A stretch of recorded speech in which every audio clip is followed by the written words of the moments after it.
Political पैमाना नुसरत बन सकता है, बाई इलेक्शंस होने। भाई साहब, मैं आपको बताऊं कि अनफॉर्चुनेटली जिस तरह यानी पॉपुलर ख्याल जा रहा है ना कि इश्तिहारी हो जाइए। अब जैसे मुनीब जैसे कह रहे थे ना कि जी ऐसा पैड़ा वक्त कभी सियासतदानों पे यूँ महसूस होता है नहीं आया।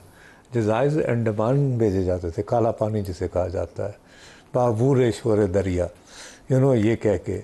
और माजी की एक रुमानियत है, हम उसमें गुम हो जाते हैं। माजी की सख्तियां बहुत सख्तियां थी, बहुत सख्तियां। महमूद खान अचकजई के वालिद खान अब्दुल समद खान अचकजई ने तकरीबन अपनी सारी ज़िंदगी जेल में गुजारी है और so on and so fourth. अच्छा, अब नेशनल अवामी पार्टी पर बाकायदा तकड़ा मुकदमा लगा के सुप्रीम कोर्ट के हाथों पाबंदी with peculiar history of opposing the creation of Pakistan, लेकिन उनको एक बेगम नसीम अली खान मिल गई थी। अब हमारे यहाँ मुसीबत ये होता है कि बेगम नसीम अली खान जब निकलती हैं तो वो इस्लामाबाद पहुँच के भी वो फिर हरीपुर चली जाती हैं। तो अब यानी या तो कुछ इस तरह की सूरत हाल बने। अच्छा, ये आपने दिलचस्प बात की। मैं अपने तौर पर ये सोचता हूँ कि जैसे मैंने आपको भी कहा ना कि कंसेंसस ज़्यादा यानी जो बात मशहूर हो रही है, बिकॉज देखिए यहाँ पे और आप जब बैठते हैं ना कैमरों के आगे तो बहुत अच्छा लगता है। वो की गल है यार, मर्द बन शेर 2 साल हो जाएगा, अंदर क्यों हो जाएगा, you will be leader. But जिसके दिल पर गुजरनी होती है उसको पता है, उसको 2 साल बहुत मुझे सिर्फ एक बात है, वो ये है कि कंसेंसस दूसरा ये भी बन रहा है कि हम ज़िमनी इंतखाबात का एहतजाजन बाइकआउट करते हैं। वो तो मैं कहता हूँ ये इतनी बड़ी हमाकत होगी जैसे 1950 वाली थी। जैसे मैं पूरी जिम्मेदारी से कह रहा हूँ कि मियाँ अजहर की वफ़ात के बाद उनके लिए जो सिंपथी फैक्टर उनकी बरादरी में जनरेट हुआ है, उसके होते हुए किसी गैर पीटीआई का जीतना बहुत मुश्किल है, छीनना बहुत। ये दोनों लेवल पे ना, ये बड़ा इंटरेस्टिंग पॉइंट है कि टॉप लेवल के ऊपर आपके पास एक वैक्यूम भी क्रिएट कर रहा है, हो रहा है। अगर वैक्यूम को आप सही तरीके से इस्तेमाल करें तो आप कदकाठ वाली क़यादत बना सकते हैं मुश्किल हालात में से। दूसरा, सियासी तौर पर निज़ाम के अंदर से भी अपॉर्चुनिटी आ रही है। ज़िमनी इंतखाबात आपके सामने आ रहे हैं, अब तगड़े इंतखाबात लड़ लें तंजीमी तौर पर, लेकिन आपको ज़मीन पर मौजूद होने से वो तंजीमी तौर पर आपको वो जमात नज़र आती है जो ज़मीनी की तैयारी करे या कुछ मुकामी तौर पर सियासी तो ऐसा कोई मामला खड़ा करे कि कोई नई क़यादत भी सामने आए, ऐसी आपको कोई नजर आती है? नहीं, पाकिस्तान तहरीक इंसाफ अभी भी एक स्टेट ऑफ कंफ्यूजन में है। जितनी हमारे लोगों से उनकी बात होती है तो देयर स्टिल अनडिसाइडेड, प्रेशर्स बहुत ज़्यादा हैं, प्रीहेंशंस हैं अरेस्ट के। हमने एक वो वाले टाइम से जब स्टार्ट देखा कि जब इनसे बल्ला भी लिया गया, फिर लेवल प्लेइंग फील्ड का भी मामला, तो एक वो पीटीआई प्लस डिस्क्वालिफिकेशन का ये चोली दामन का साथ अभी आगे मजीद चलेगा। जिस तरह मुनीब भी कहते थे कि there is lots more to come, मतलब इनके लिए अभी बहुत चीज़ें आगे है।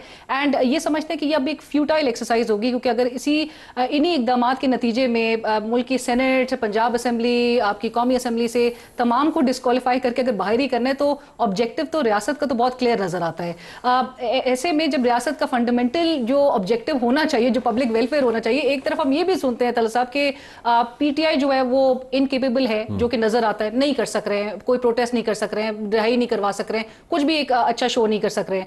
But at the same time ये इंस्टेबिलिटी भी फिर हम ये भी सुनते हैं रियासत के और हुकूमत की तरफ से कि ये इंस्टेबिलिटी क्रिएट करने में तमाम का हाथ है। 2 साल से तो हमें स्टेबिलिटी का बताया जा रहा है। 2 साल से हम पब्लिक वेलफेयर में कहाँ खड़े हैं? मतलब हमारे लिए तो बुनियादी सवाल पर यह भी होना चाहिए, जो रियासत के जो फंडामेंटल ऑब्जेक्टिव है, कि ये इंस्टेबिलिटी कैसे, एक फेलियर कैसे इंस्टेबिलिटी, वो कहते हैं फितने का सर कुछ लेंगे स्टेबिलिटी आ जाएगी। बड़ा सिंपल सा फॉर्मूला उनका, फितना है ये, फितने का सर कुछ लेंगे।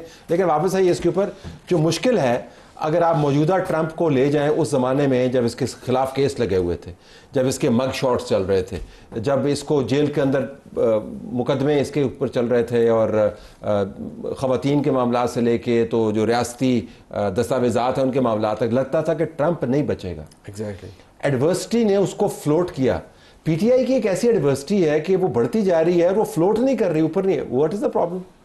आई थिंक इसमें तलत साहब अगेन आई वुड से कि आपका वो कहते हैं ना पाला किससे पड़ता है। यहाँ 2 सरप्राइज फैक्टर्स थे और दोनों फरीकैन के लिए थे। ना एस्टेब्लिशमेंट को पीटीआई जैसी जमात मिली, ठीक है जी, कि पंजाबी में कहते हैं ना लकू लै जाना। मारियो साहब ने तो लकू लै गए सी ना। अगर 2022 आप देखें, मतलब फ्रैंकली ठीक है, वो the Twilight of his career, वो जा रहे थे, फारग हो रहे थे, बट जो उस वक्त हो रहा था, डोंट यू नो क्या हो रहा था? और I know too much. You know too much. You know actually you know a lot. You know आपको बहुत पता है, तो अब आप अंदाजा लगाएं। Imagine somebody trying to have a shot at someone, जो बंदा आर्मी चीफ एलिवेट होने लगा है और आप उसके खिलाफ एक पूरी साजिश का हिस्सा बनते हैं, फिर मसला ये है, सीधी सी बात है तलत साहब, जब आप इतनी हाई रिस्क गेम खेलते हैं ना, दो ही काम हो सकते हैं, इधर आप ट्रायम्फ करते हैं और आप कहते हैं लो भी मैं बाजी मार गया, रशियन रोलेट है ना ये, हाँ टिक गया तो टिक गया, नहीं तो टिक गया, नहीं तो अगर उल्टा पड़े तो फिर आपको बहुत बुरा होता है आपके साथ। देखें 9 मई तो 2023 में है ना, I mean I could sense के 2022 के एंड में भी के द डाई वाज कास्ट, ठीक, जो आप कर चुके हैं इसके बाद जिस किस्म की आप बातें कर चुके हैं तो वो पूरी कैंपेन्स याद है, तो वो नहीं भूलेगा। और दूसरा देखें, अब हम जहां पर जिस जगह पर तहरीक इंसाफ के इमरान खान साहब खड़े हैं, एक फैक्टर तो है कि अगर इमरान खान साहब बाहर हों तो तहरीक इंसाफ के ये हालात तो नहीं होंगे ना, ये लेग पुलिंग भी एक दूसरे की नहीं होगी, बंदा भी कोई निकल आएगा बाहर, इमरान खान तहरीक भी चला सकेंगे, चलो अच्छी बुरी जो भी, लेकिन स्टिल दिल बी अ फेस। अब तो मसला ये है कि खान साहब अंदर है, बाहर जितने लोग हैं उन बेचारों को यही नहीं पता लगता कि मैं अभी बात करके निकला हूं तो जो दूसरा आएगा वो मुझे कॉन्ट्रडिक्ट करेगा। अच्छा, इसी से एक सवाल बनता है उस्मान, अगर आप ब्रीफली इसका जवाब दें, ये तमाम डिस्क्वालिफिकेशंस के बाद इनका लीडर कौन है जिसके बारे में आप कह सकते हैं कि ये कर सकता है, अब कौन रह गया?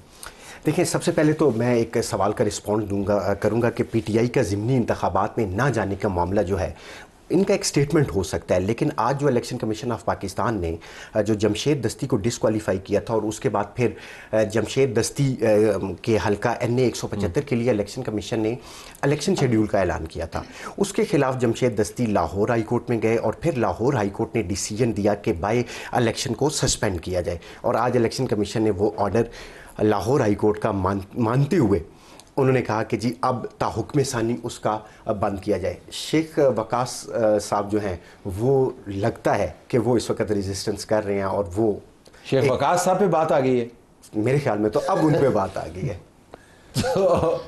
जी देखिए, मेरा अपना बात शेख ख्याल है, वकास पे मैं आपसे दोबारा अर्ज कर रहा हूँ कि अब फैसला होगा।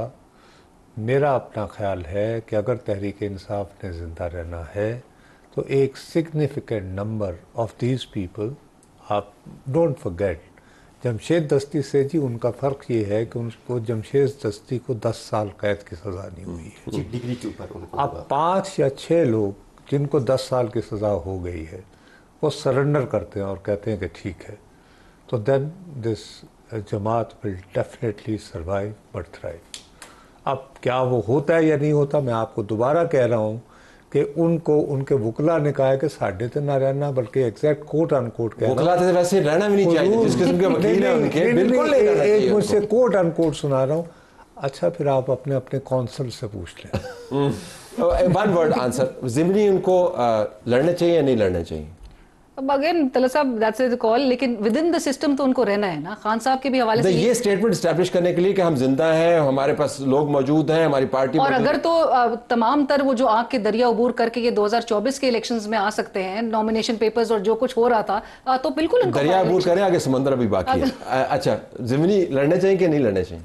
लड़ने तो चाहिए, लेकिन जितनी पैड़ी उनके साथ हो चुकी है, आपको क्या पता आगे। मैं अब आपको सिर्फ इतनी बात बता दूं कि अगर ये निज़ामे रियासत ऐसे ही चलता रहा और इसी रेसिपी के तहत चलता रहा, तो मैं आपको ये कह सकता हूँ कोट अनकोट 2024 का फर्क भी निकल जाएगा आगे जाके। I have to leave it there.